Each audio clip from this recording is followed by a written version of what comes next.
Hello, hi guys! Magandang hapon sa inyo lahat. This is Shin from Masagadi Channel, a faith healer, also matarrier. So ngayong hapon, natatingnan natin ang nagsasabihin sa inyo ng ating mga gabay. This is monthly gabay for the month of January 2024 for the sign of Aries. So Aries, welcome to my channel. Ano kayang messages, advices ng spirit guides ang ating masasagap for today's video? Kaya naman kayang energy o kaganapan sa buhay ng mga Aries signs ang ating mga hagilap. So guys, this reading is a general reading lamang. Hindi lahat makaka-resonate. Kunin lamang po makaka-relate sa inyo and comment down below kung kaninong energy ang ating nasagap. And of course, don't forget to like and subscribe my channel and hit notification bell for more videos update. And of course, maraming salamat po sa mga walang sawang pagsuporta sa aking channel. Lalo na hindi nag-skip ng ads. Naway pagpalain po kayo ng Diyos at may kapal, siksik liglig nag-uumapa ang biyayang manumbalik sa inyo. So, umpisahan na natin ang laban. Angel Spirit Messages give me information for the month of January 2024 for monthly gabay for the sign of Aries. So ano kaya ang messages, advices for you ng ating mga gabay, ang ating mga hagila for today's video? Because there's a Two of Pentacles, so there's a balance. So ibig sabihin magkakaroon ka dito ng balance, no?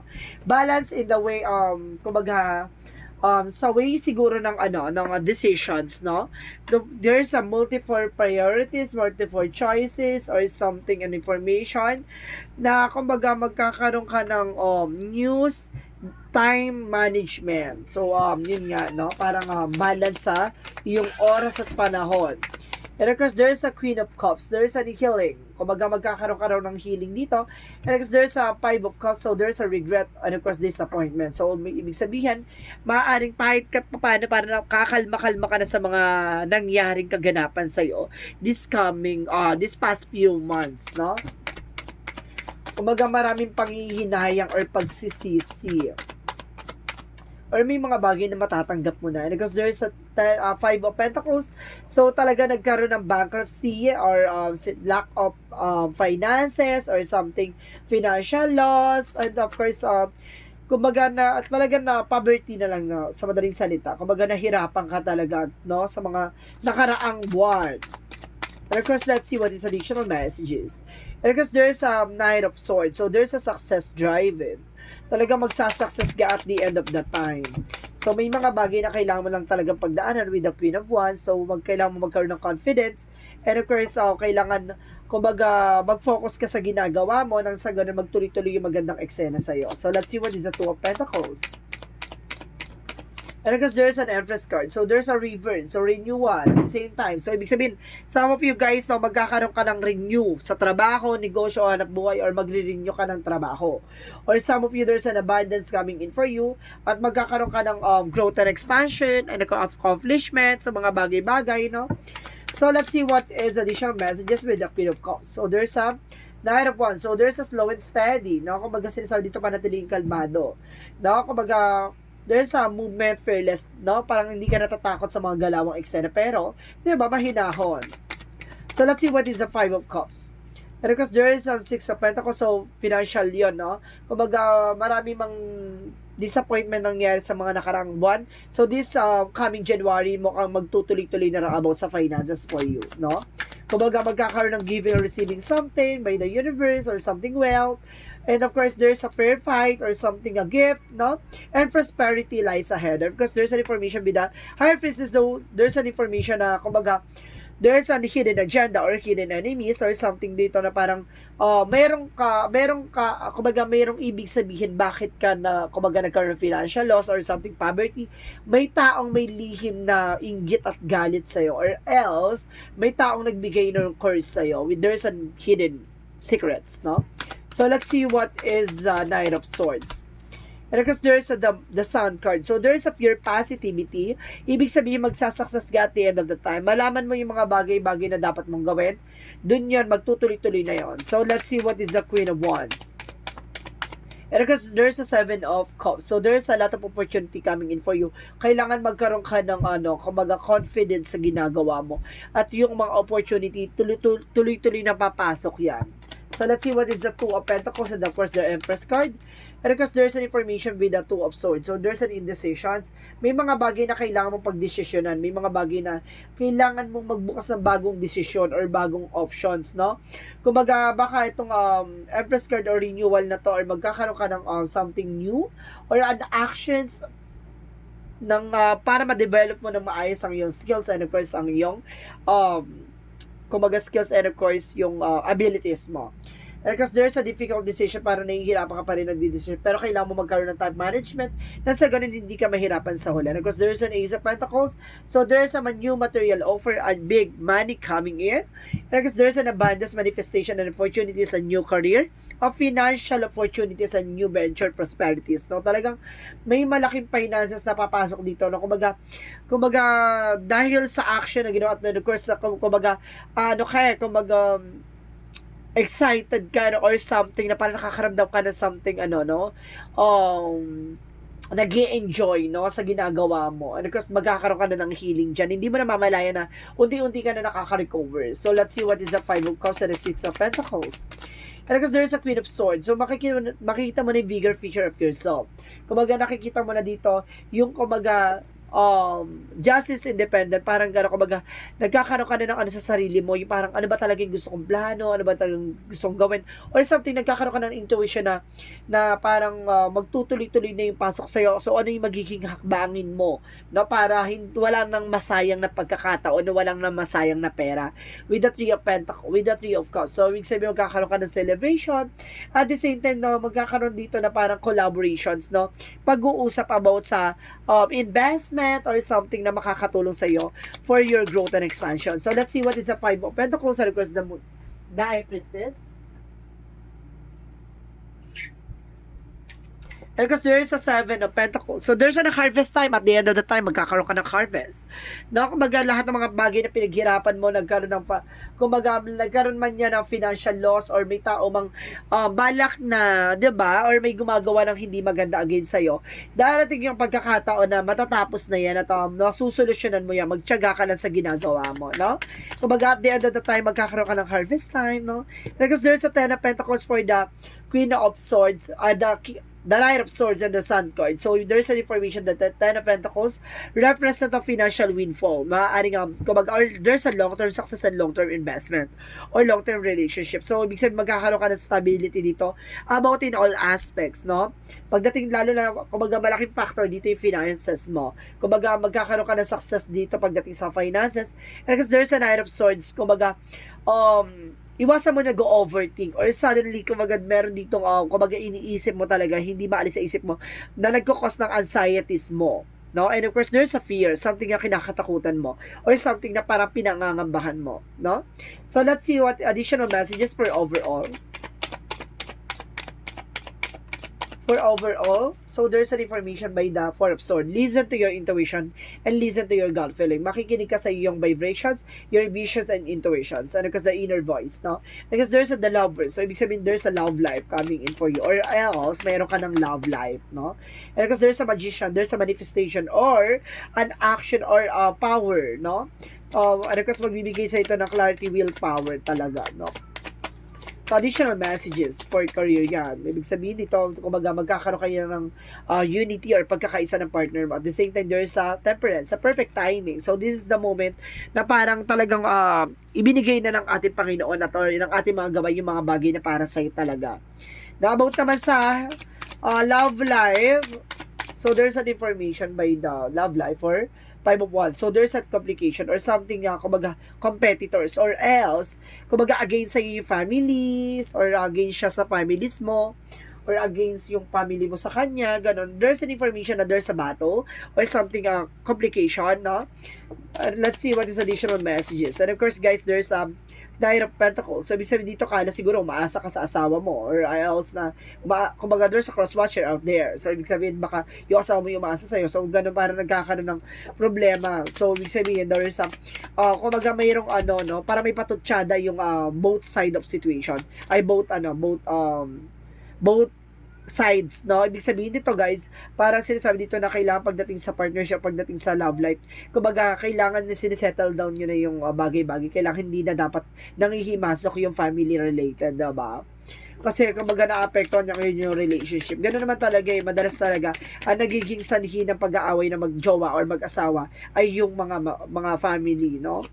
So may mga ano kasi, meron talaga tayo mga biyanan or something na family related ng ating person na kumbaga against sa atin, no? Because there's a page of sword, there's an information, no?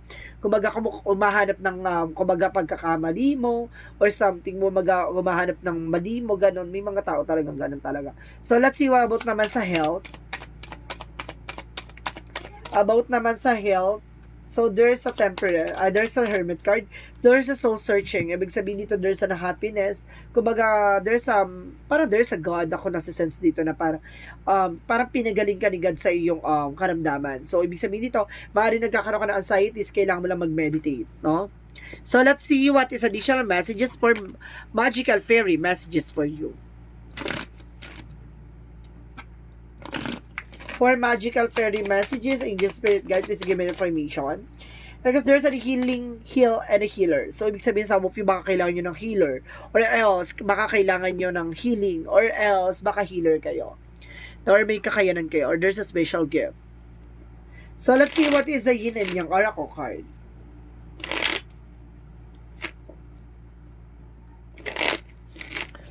Let's see what is the yin and yang oracle card, angel spirit guides. Because guys, there's a decision. So, may mga bagay na kailangan mo mag-decision. There's an attraction. So, you're hot. No, malakas ang atake mo sa mga tao no, sa paligid, no? Kumbaga malakas ang charisma mo. And of course, Leo, Aries, Sagittarius with a fire sign. Kumbaga it's either your person is a fire sign or else, kumbaga malakas ang attraction mo sa mga Leo. Ay, sa mga fire sign. Aries, you are also a Leon. You are also an Aries. So, you are also on fire sign. So, maaaring nga parehas kayo ng iyong signs. So, let's see what is the chakra messages. So, there's a victim. Maaaring biktima ka. Oh my God. There's a passion. Gawin mo lang yung mga bagay na hilig mo o gusto mo. There's a renewal, no? Magkakaroon ka ng panibagong eksena or else baka mag-renew ka pagdating sa negosyo, trabaho mo. So, let's see what is the chakra for what is Archangel Michael.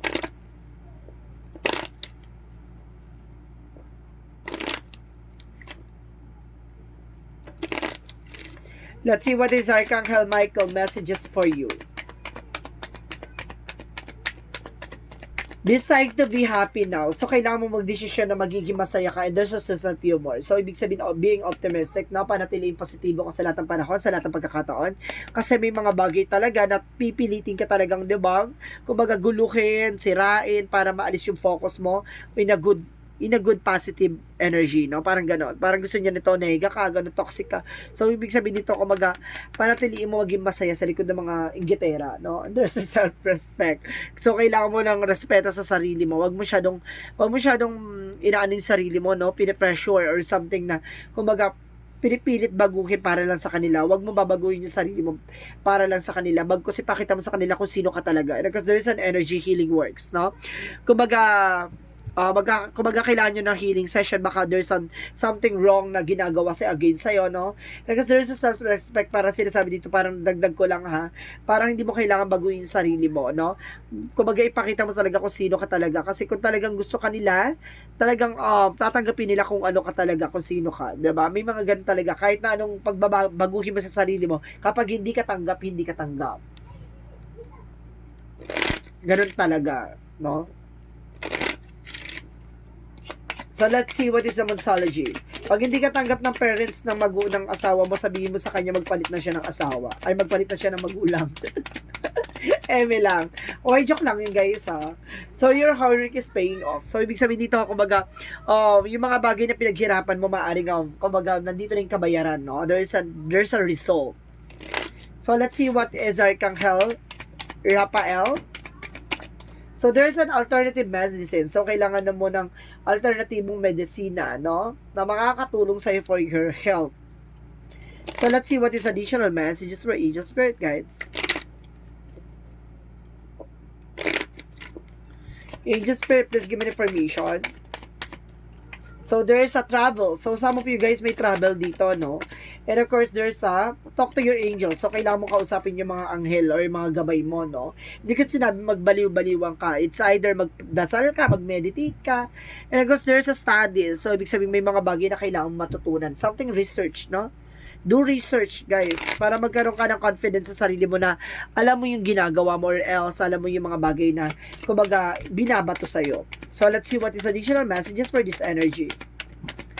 And of course, there's the Sun card. There's an information talaga na may positive outcome talaga magaganap. There's a contract. So, there's a soul contract or either na maraming kontrata ka mapipirmahan. No? Bahay, sasakyan. And there's a door to spirit. May pintuan talaga about sa spirituality. No? Kumbaga, binubuksan agad ng pintuan para sa'yo, para maliwanagan at magkaroon ka ng kaliwanagan at kalinawan sa lahat na nangyayari behind your back. So, let's see what is additional messages. And of course, guys, there's courage. So, ibig sabihin dito, kumbaga, kailangan mo magkaroon ng confidence sa ginagawa mo, no? And of course, there's loneliness. Hindi ka nag-iisa, no? May karamay ka. So, let's see what is additional messages for angel spirit, guys. Let's see what is additional messages. So, there's a daydream. Maaring may mga bagay or may imahinasyon na pumapasok sa isip mo na gusto mong gawin, no? Kumbaga, dumadagdag ang creations mo, ipagdating sa imaginations, gawin mo yan. And because there's a moonstone by mystery. Maraming mystery also. Or there's a lot of mystery behind your back.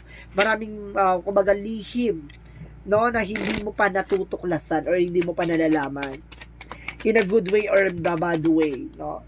And because there's an information with the crack open, so there's a rock bottom, surrender to the alchemy of life.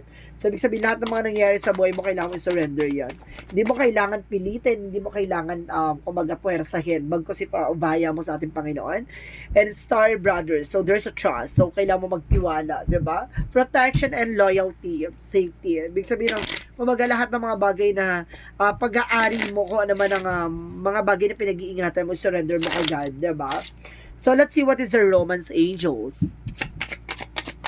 What is the Romance Angels? So, pagdating naman sa pag-ibig, there's a playfulness. So, ibig sabihin dito, the recaptures romance allow your inner youthful spirit of fun to shine. So, ibig sabihin, kailangan mong harutin yung partner mo or something, diba?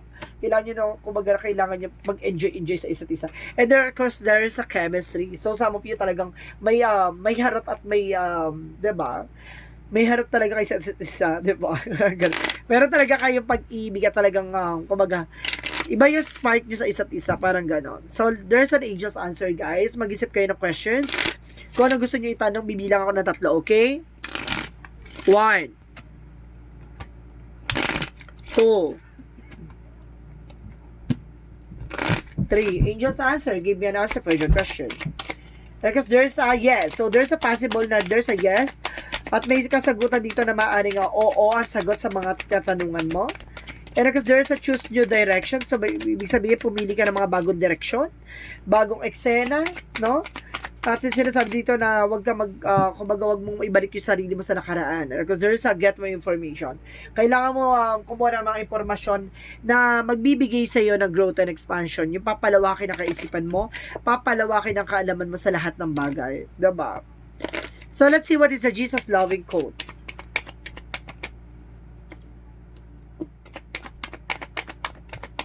Jesus loving quote said, knock and shall be open to you. Ibig sabihin dito, kumakatok natin Panginoon, no? Dapat mo siyang pagbuksan, no? May mga bagay na siguro na pinapaalam sa'yo na parang pinipilit mong iligaw yung sarili mo sa mga bagay na nasa harap mo na ang kasagutan, diba? Ibig sabihin, sarili mo, nililinlang mo. Ibig sabihin, may mga bagay na kailangan mong harapin, ang takot at pangamba mo. Diba? Marunong kang, matuto kang humarap sa mga takot or sarili mong multo. So, let's see what is the messages of life. So, let's see what is the messages of life. So, there's a hope. Oh my God, there's a pag-asa. May pag-asa daw dito. Pero tingnan muna natin yung angel's number, guys, ha? Let's see what is the angel's number. So there's a 27, I am expressive. So sinasabi dito, your mind is wide open and you are tolerant and compassionate towards all ways of life. Your value freedom of expression and want to improve that conditions of people, whether in your community, country, and of the world at large. Ibig sabihin dito, kayang-kaya mo magpa-impress, no? Kayang-kaya mo ipakita sa kanila yung mga bagay na kaya mo talaga, yung mga bagay na kumbaga uniqueness or kakaiba, no? Kumbaga kaya mo ipakita sa kanila yung mga bagay na or handa ka or hindi ka natatakot ipakita sa kanila yung mga bagay na gusto mo ipakita. Parang ganon. There's an hope, no? As I enter the great of school of life, I hold tight to the faith of God. God loves me and guards me in every situation I encounter, regardless of what I confront. I trust in the main true nature.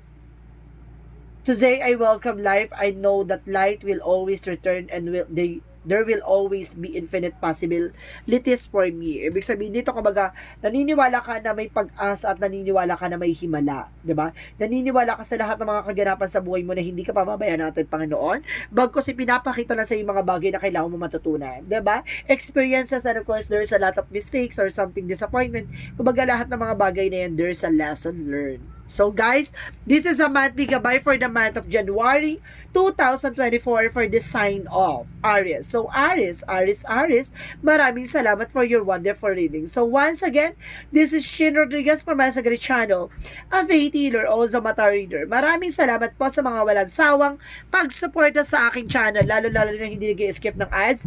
Naway pagpalain po kayo ng Diyos at may kapal, siksik, diglig, nag-uuma po ang biyayang manubalik sa inyo. And of course, maraming salamat and see you in the next video. Bye-bye and babush!